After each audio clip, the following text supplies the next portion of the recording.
So today I'm going to be shooting with some Lomography Lomochrome Purple. This film turns any green hues into purple hues. Sort of works like Aerochrome, where anything green just gets shifted and then skin tones are meant to be left alone.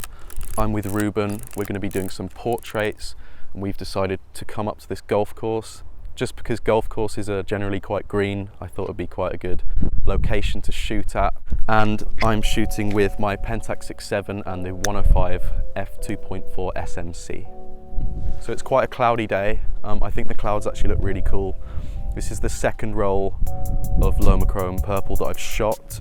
We actually shot some other portraits with Rudi about 2 weeks ago at Devil's Dyke, and it was actually raining, so the clouds look pretty similar to this, and I think these sort of moody clouds look really great on this film, so I'm actually quite happy that it's a cloudy day and not a sunny day. So I'm going to be shooting one of these pictures at ISO 100 and then shoot the other at ISO 400.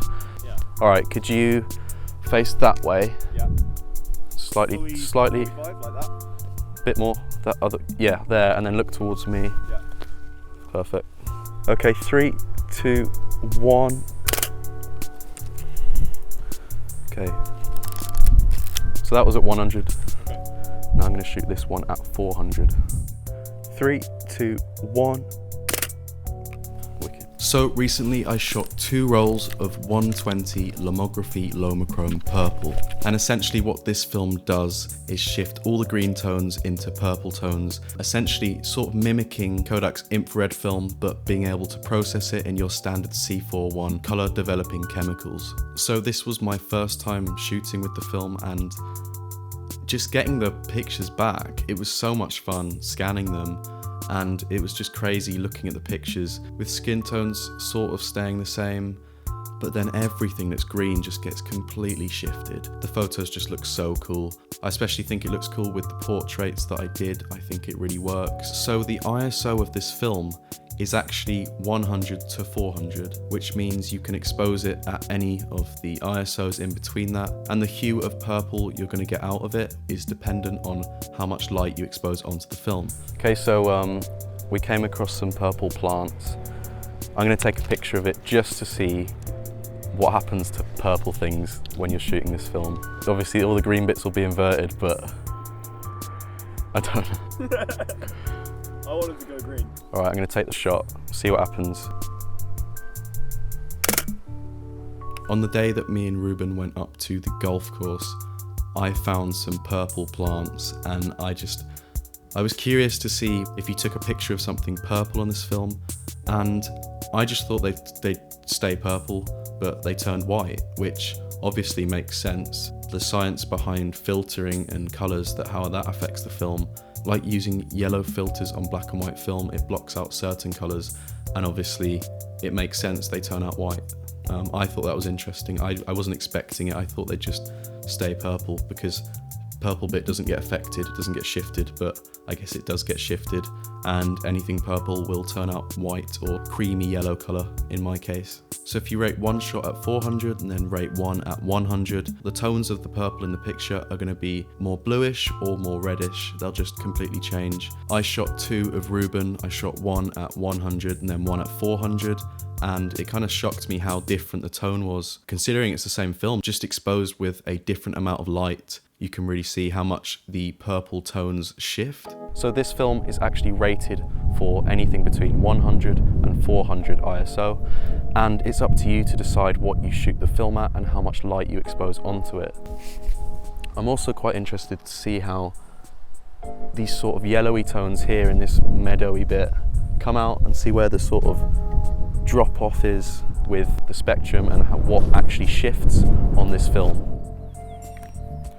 And actually the shadows, the one like... Just gonna grab one here. Yeah, the ones with the Nike shot in the shadows are really nice. Alright mate, 3, 2, 1.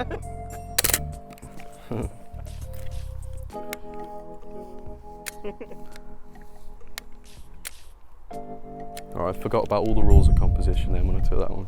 What do you mean? Doesn't matter though, it's just there's no Just rules. Yeah. Watch that dog knock over the camera. It'll lick it. Here it comes. Hey. Fuck. 3, 2, 1.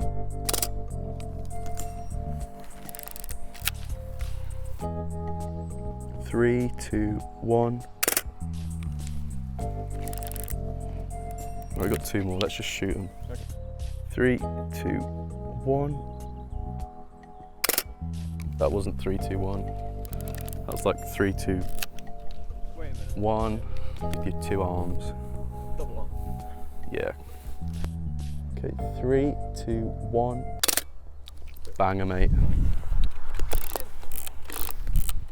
So I shot some portraits with this film. I shot them about 2 weeks apart from each other, and the first roll, me, Freddie and Rudi went up to Devil's Dyke, which is just outside of Brighton, on a walk, and I brought the camera along with me. The setting for both of them was pretty similar, obviously lots of green shrubs and plants, and the clouds were pretty moody on both of the days out that I went on, and I think these moody clouds really work with this film. I thought they looked so cool.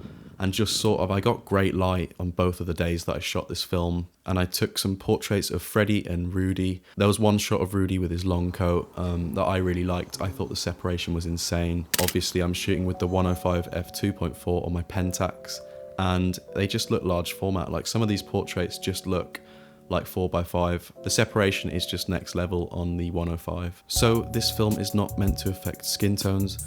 But what I found out is if you're surrounded by green, that green light's going to bounce off and affect the actual colour of your skin.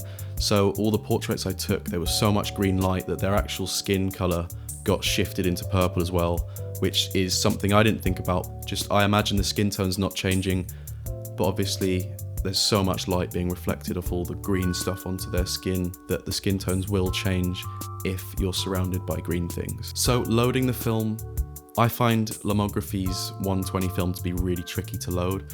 I'm not sure what it is about it. I may be like inconsistencies with the width of the paper that holds the film, or I don't know. I just find it really hard to load. I think it's, you have to fold the end over so it catches when you're winding it on, and I just think it's a little bit tricky. I don't know why Lomography film is so hard to load. I got there in the end, but it's just way more tricky than Kodak or Fuji or something like that. And also, medium format Lomography film is prone to light leaks because when you wind it up at the end, it doesn't wind that tight. You've got to be careful when you're holding it, because if you squash the roll, you can get light leaks on the edges of your frames. It's just something to be careful. It doesn't wind as tight as Kodak or Fuji. So I shot all of these pictures. I tried to use a different ISO every time. I tended to stick to 100 and 400 because obviously they are either end of the spectrum, and I took 2 portraits of Reuben in the exact same spot. The difference is crazy. I didn't think the colour would shift this much. And then I took some photos of the golf course, one at 400 and then one at 100, and just the colours are so much different. I just thought it was crazy how much you can affect the actual colours of the film just by changing the ISO and rating it at a different speed. So the original Kodak Aerochrome is what this film is paying homage to, sort of trying to mimic. The original Aerochrome was used in military use. They discontinued this in 2009. I think because the demand wasn't there anymore with digital cameras. But the way Aerochrome works is it's infrared, and they used it in aerial photography to spot hidden bases in the jungle. They could spot them by telling the difference between actual shrubs like greenery and the fake stuff, because the real stuff would give off infrared light. I think this was really cool. It's quite an interesting film, and I know a guy on Instagram who has some, and I might buy a roll for a video. I think that would be so much fun to shoot, especially in 120. Shooting infrared film just sounds so cool. This is what Lomochrome Purple is essentially paying homage to, trying to mimic, because Aerochrome shifts green to pink, and this is essentially doing the same thing, except the cool thing about Lomochrome Purple is you can develop it in your standard C41, which makes it dead easy. You can just drop it off at your local lab instead of having to use special chemicals. So in conclusion then, I had great fun with this film. I had so much fun scanning them. I think it's just different to everything else, different to the normal films. It sort of blew me away. I think the control you can have over the colours whilst shooting the pictures. I was really happy with some of these portraits, and I had great fun with this film, shooting it for the first time. Thanks for watching this video. Drop me a like if you liked it. Subscribe if you want to, and I'll catch you in the next video. Cheers.